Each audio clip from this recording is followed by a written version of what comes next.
I never believed a single moment could undo years of my life, but that's exactly what happened on an unassuming Sunday afternoon. I was folding laundry, one of those mindless chores that gives you too much time to think, when I noticed movement through my bedroom window. The house next door, Sharon's house, had its blinds pulled halfway up, and there he was, Jason, my husband, leaning back on her couch, laughing at something she said. And there, nestled between them, a little boy I'd seen dozens of times. Dark curls, a mischievous smile. He was sitting on Jason's lap, tugging at the collar of his shirt and giggling. Then I heard it. Even through the glass, through my disbelief, I could see him say it. "Daddy, can I have some juice?" The word struck me like a slap. My hands froze mid-fold, my breath caught in my chest, and the cotton sweater I was holding dropped to the floor. Daddy, the child had called Jason Daddy. I tried to push the incident from my mind to convince myself it wasn't as bad as it looked. Jason is just helping Sharon, she's a single mother. That's what he kept saying every time I brought it up. Emily, she's alone over there. She's got no one to help her out. That's what he kept saying every time I brought it up. So what? You're her handyman now? She has a phone, Jason. She can call a plumber or an electrician, like the rest of— He'd shake his head and sigh like I was the unreasonable one. I'm just being a good neighbor. Why do you always twist it into something it's not? I wanted to trust him, but the pattern was impossible to ignore. Sharon would call, "Something's wrong with the garbage disposal." Or "The light fixture in the hallway is acting up," and there Jason would go, wrench in hand, like her personal hero. Each visit stretched longer and longer. Each time, I waited for him to realize she was manipulating him, but he never did. The boy made it worse. His name was Caleb, and I couldn't escape him. I'd see him trailing behind Jason in the yard as they fixed Sharon's lawnmower. His small hands handing Jason tools like they were some kind of father-son team one day. As I carried groceries into the house, I saw Jason teaching him how to throw a football. "Look at that arm, kiddo," Jason said, ruffling Caleb's curls as the boy squealed with laughter. I stood frozen at the front door, watching them in the yard as Jason's laughter joined his. Caleb spotted me first and his face scrunched up in disgust. Jason turned, his smile fading as he caught my expression. Caleb's face twisted into a frown, and he muttered loudly, "Why is she always around?" I flinched and Jason shot him a quick look. "Hey Caleb, go throw the ball for a second, all right?"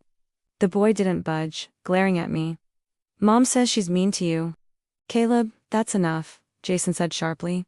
I stepped inside, dropping the groceries onto the counter. I didn't say another word, but that moment stayed with me.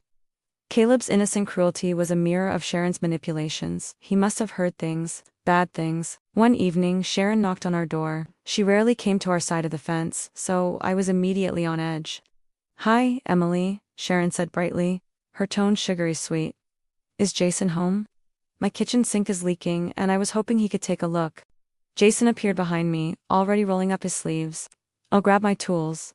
"Jason." "No," I said firmly. "It's dinner time." Sharon tilted her head, feigning innocence. "Oh, I'm sorry. I didn't realize I was interrupting." "You are," I snapped, my voice sharper than intended. Jason hesitated. "It'll just take a minute, Of course it will," Sharon said with a slight smirk. "He's such a lifesaver." I turned to Jason, my anger simmering. "Can't she call a plumber for once? This isn't your responsibility." Jason avoided my gaze. "I'll be quick." As the door closed behind him, I stood there, staring at the empty space he'd left behind. Dinner went cold. The final straw came 2 weeks later. Jason and I had planned a lunch date, just the two of us. It was a small effort to reconnect, and I had been so hopeful. But halfway through curling my hair, Jason called. I'm so sorry," he said breathlessly. "Something came up at work. I'm stuck here, it's important." I swallowed my disappointment and let out a shaky breath. "Work? On a Saturday?" "Yeah," he said. "I'll make it up to you, I swear." I believed him until I didn't. On my way home, traffic forced me to cut through Memorial Park. That's when I saw them. Jason was sitting on a checkered blanket under the big oak tree, laughing as Sharon unpacked a picnic basket. Caleb was nestled between them, holding up a juice box like a trophy. They looked like a family. I stopped the car, my hands gripping the wheel so tightly my knuckles went white. I couldn't breathe, couldn't think. Finally, I got out and marched across the grass. "Jason," I called. My voice was sharp, louder than I intended. Heads turned. Jason looked up, his face draining of color. Emily? Sharon raised an eyebrow, smirking like she had one. Caleb stared at me with open hostility. Work? Emergency? I demanded, crossing my arms. Is this your big crisis? Jason stood quickly. Listen. My voice trembled with fury. I am so sick of the lies, Jason. Of you running to her every time she whistles. It's not what it looks like, Jason said weakly. It never is it? I shot back. I turned to Sharon. Is this fun for you?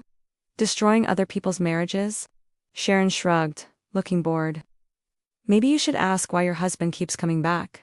Mom says she's crazy, Caleb chimed in, smugly. The words stung, but I stood tall. Well, she's right about one thing, I said, glaring at Jason. I must be crazy to have stayed this long.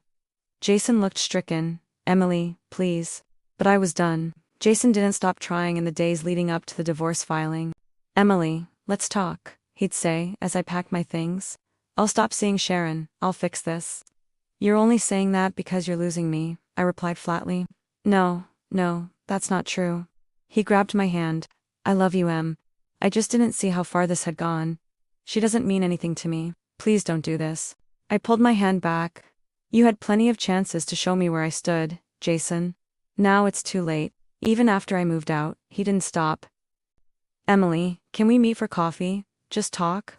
There's nothing left to say, Jason. I heard Sharon tried to come around, but Jason brushed her off. Whatever spell she'd cast had broken, but the damage was done. In the months that followed, I found myself thriving in ways I hadn't expected. My career took off, a promotion, new clients, and recognition for my hard work. I started traveling, meeting people, and laughing in a way I hadn't for years. I rediscovered who I was outside of Jason's shadow. Meanwhile, Jason's life shrank. Sharon was gone, and he had no one to fix things for. I heard he spent most of his evenings alone, replaying the past, while I built a future he could no longer be part of. They say betrayal breaks you, but sometimes it's a gift. It clears the way for something better, for the life you deserve, not the one you've settled for. And that's what I did. I stopped settling. Like and subscribe for more enjoyable content.